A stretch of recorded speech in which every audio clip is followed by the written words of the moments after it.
បាទជំរាបសួរអតិថិជនរបស់ទ្វារសម័យការពារសត្វល្អិតមកបានអរគ្នាក្នុងរូបភាពដែលបងប្អូនបានឃើញកន្លងនេះជាប្រភេទ model 2 in 1ដែលអតិថិជនរបស់យើងខ្ញុំបានជ្រើសរើសយកមកតម្លើងទីតាំងនៅកន្លែងនៅចប់ទីបាទចំពោះប្រភេទហ្នឹងដែរយើងអាចជួយការពារខ្យល់ត្រជាក់ការពារសត្វល្អិតមូសការពារធូលីដី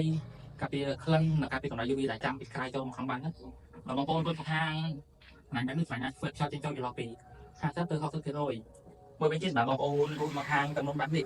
កណ្ដុំអាចការពារខ្យល់ត្រជាក់ការពារទៅលើដែលចាំពីក្រៅចូលមកក្នុងបានណាបើចំពោះការធានាយើងធានារយៈពេល2ឆ្នាំទៅលើផលិតផលដូចជាធានាទៅលើគ្រឿងមកគុំនេះទៅលើខាត់ឡងខាត់ស្នាញ់បើបងប្អូនមានបញ្ហាទូទៅអត់ស្មូតឬក៏តឹងដៃឬក៏បាច់ខ្សែអីខាងយើងខ្ញុំទទួលជូនពីរយៈពេល2ឆ្នាំ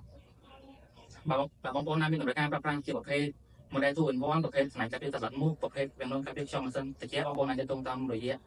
លេខ hotline ដែលមានលេខ010 959 56 មួយវិញទៀតបងប្អូនអាចទាក់ទងតាម Facebook Page ទ្វារសម័យការពារសត្វល្អិតមូសបាទសូមអរគុណ